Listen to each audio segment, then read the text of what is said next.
জন্মাষ্টমীতে নানা আয়োজনের সর্বশেষ খবর জানাতে এই মুহূর্তে চট্টগ্রামে আছেন শফিকুল আলম। সরাসরি যাচ্ছে তার কাছে।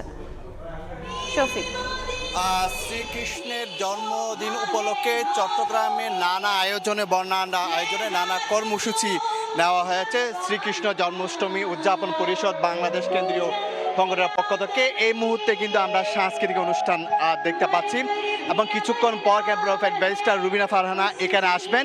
সেখানে মাতৃ সম্মেলন হবে। বিকেলে কিন্তু 5টায় আমির খসরু মাহমুদ চৌধুরী আসবেন, সেটি হবে ধর্ম সম্মেলন। আজকে সকাল থেকে বর্ণাঢ্য আয়োজনে আমরা র্যালি দেখেছিলাম। জানিয়ে রাখি, আজ থেকে 5252 বছর আগে যে শ্রীকৃষ্ণের জন্ম হয়েছিল, অর্থাৎ সনাতন ধর্মাবলম্বীদের তথ্য মতে তারা বলছেন যে আসলে দুষ্টের দমন এবং সৃষ্টির লালনের জন্য শ্রীকৃষ্ণ পৃথিবীতে এসেছিলেন, যখন অন্যায় অসত্য এবং ওকে রুখে দেওয়ার জন্য তার জন্ম হয়েছিল কারাগারে। আমরা আজকে সকাল থেকে যে বর্ণাঢ্য র্যালি বের করা হয়েছিল, আমরা সেখানে দেখেছিলাম প্রতীকীভাবে যে শ্রীকৃষ্ণের যে কারাগারে জন্ম হয়েছিল সেখানে যে প্রাকৃতিক যে পরিস্থিতি ছিল সেগুলো তুলে ধরা হয়েছে।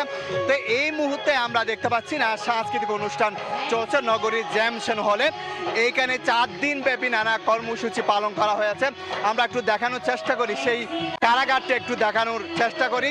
আসলে যেই কারাগারে শ্রীকৃষ্ণের জন্ম হয়েছিল সেই কারাগারটি প্রতীকীভাবে তারা এখানে তুলে ধরা হয়েছে।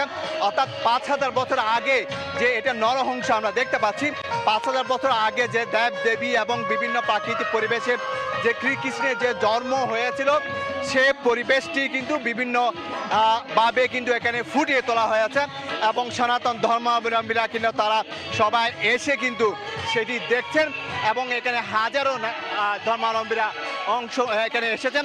এবং কিছুক্ষণ আগে কিন্তু এখানে যারা বিশেষ করে বিপ্লব পার্থ সাধারণ সম্পাদক তিনি আয়োজন সব কিছু করেছেন এবং তিনি বলেছেন আসলে সব কিছু নির্বিঘ্ন করে যা কিছু করা প্রয়োজন সব কিছু থাকবে।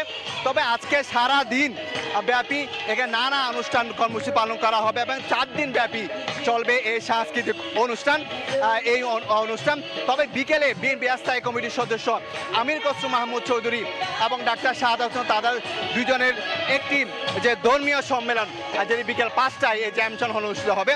তো সারাদিন ব্যাপী নানা অনুষ্ঠানের মাধ্যমে এই যে শ্রীকৃষ্ণের জন্মদিন পালন করা হচ্ছে এবং 4 দিন ব্যাপী নানা অনুষ্ঠান রয়েছে এখানে। তো এই ছিল আমার কাছে সর্বশেষ তথ্য। সরাসরি যুক্ত ছিলাম চট্টগ্রামে।